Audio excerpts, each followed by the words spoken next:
pusher, whatever you want to call it, the pinballs, levels. You know, I think that's such a good map. And there was also some fortress map, and that always reminds me of that tank car that you could use. And the best loadout you could use was dry bones on the tank car. It had the best acceleration and handling in the game.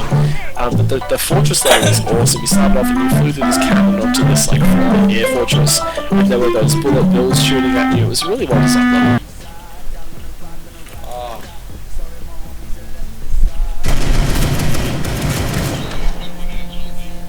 That's very interesting. I enjoy these takes.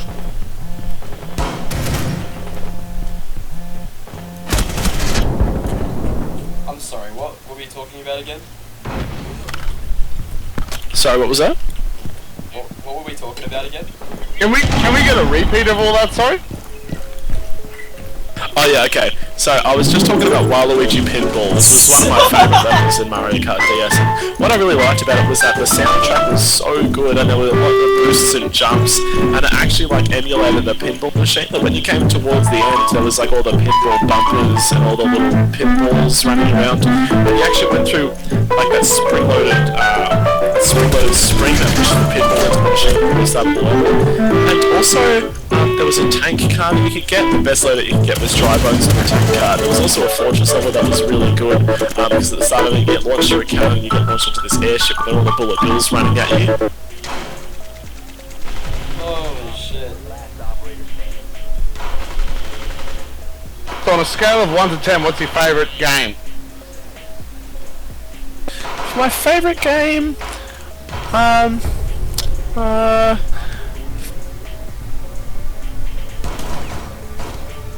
what? I think for my favourite game... Oh my god. game might have to be Animal Crossing Wild Worlds for the Nintendo DS. Just because of the gameplay alone. Actually, no, I'm going to change my answer. My answer is now changed to Nintendogs for the DS. If you've ever played that one, you'll know what I mean. You start off the game and you get a dog, and you get to train them up, and you get to feed them and walk them and play with them. And you can also take them to competitions as well. But my favourite part was when you link up to your friend's DS and you can go and walk them dogs together. They can go in a competition together, and you can how to go with a competition. I remember there was the frisbee competition, there was also the aerobics competition where they would run through all the tunnels, and then there was also the obedience course, which was tested by how well your dog listens to you. Oh, and also, I just want to finish off that last bit there, because you could also get all these toys to play with, to let the dogs play with, and the best ones you could actually get a little minifigure of Mario in a little Mario Kart. He drives around in the music plays while you're driving around the little room, and also there were these vinyl records that you could play, and the dogs run in circles when you play the vinyl records. This is just funny.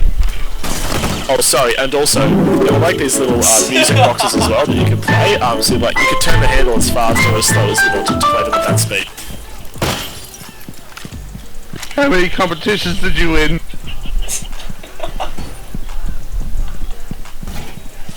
Look, I don't know, I tried to win as many as I could, but I wasn't really that good, and it was always pretty nerve-wracking going into a competition, coming back and your dog was really frustrated that you didn't win, and you were kind of down in the dumps because you didn't win as well. So I just really liked just going on walks and, just like cleaning them and feeding them and looking after them basically. That was really it for me, that's really what butters my bread there. Holy shit, surely he's run out. Actually, I'm going to change my answer if that's all right. It have to be Cars, the official Cars game for the DS, because that had an exceptional soundtrack. If you've ever heard the song Exhausted by Foo Fighters, you'll know what I mean.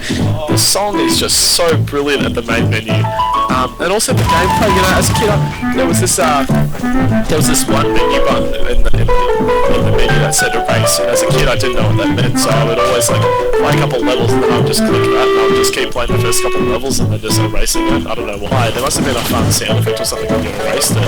But I would always erase the menu in memory, and then I realised why I would have to keep doing the same levels over and over again.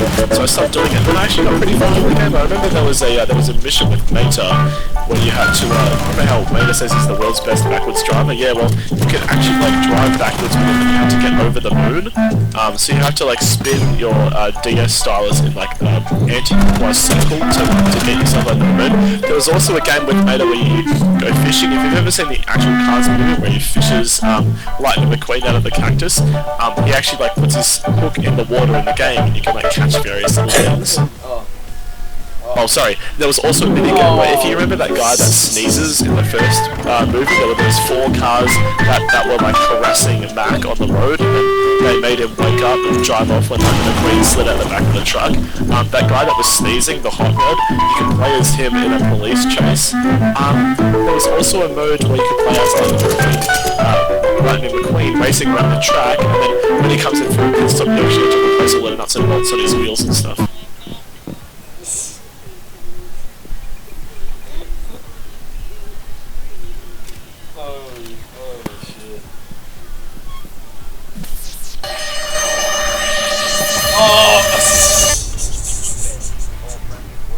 Oh, that was short-lived.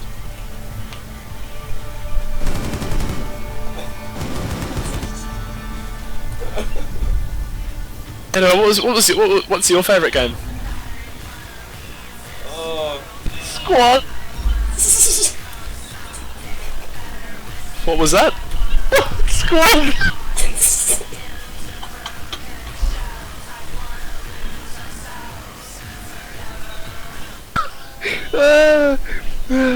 How many What's wrong, sir? dogs did you have? What was that? How many Nintendos did you have?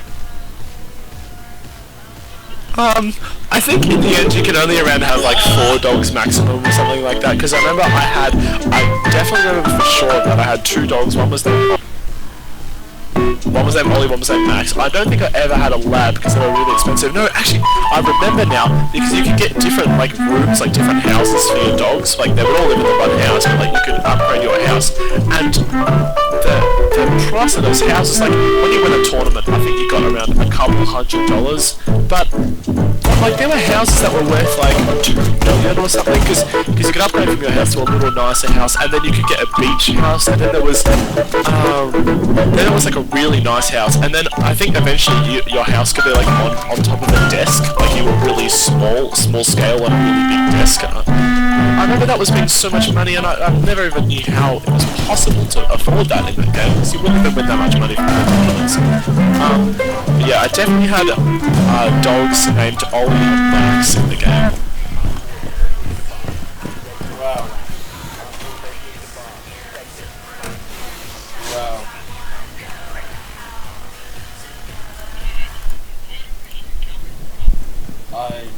I wish I knew. I would do so good on my assignments if I could just speak out my ass like this. Oh my lord. I really just want to say, like, oh, thank you for that presentation on, what was it called again?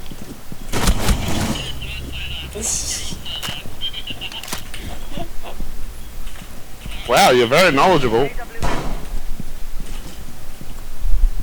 This is very passionate about What was that thing that you're playing on again? Oh, the Nintendo Switch. Yeah, I think that's my preferred console, really. Like, we've already talked about the games, but I think it's also important to acknowledge the consoles that you play on, why you play on them, because so many people are influenced on what consoles they play on. Like, for example, I bet you play on PC because, you know, either you just like the feel of it, or you like the graphics, or a lot of your friends play on the PC. But for me, I think the Switch really works for me because of its portability. Because it's just so portable, like you can bring it anywhere, and then also you can plug it into your monitor or a big TV for a home setup. You know, have a couple of friends over, and there's a lot of party games to play on the Switch, but as well there's a lot of really great single player games like Zelda Breath of the Wild and Mario Odyssey. But then there's games like, you know, Super Mario like Party, and there's also those I think it's 51 party games or something like that. There's a lot of like, you know, universal party games you can play with your friends on that as well. But yeah, I think it's just the ability for the Switch to be moved around, and you know, just the portability of it really sells it for me. wow. Wow.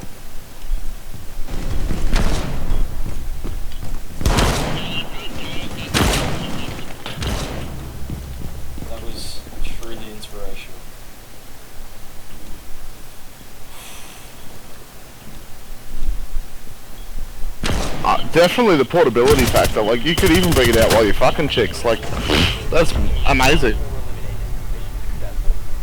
Well, yeah, exactly. Like, for example, if you had a friend who you could only trade Pokemon with at a very specific time, and, you know, they said, oh, I can only trade at this specific time, you know, you could bring it to your, you know, you could bring it to your girlfriend's house, and, you know, while you're having sex, you could just have a trade. Like, that's how easy it is, you know, you don't even have to sit down at a big console, or, you know, big computer channel monitor, but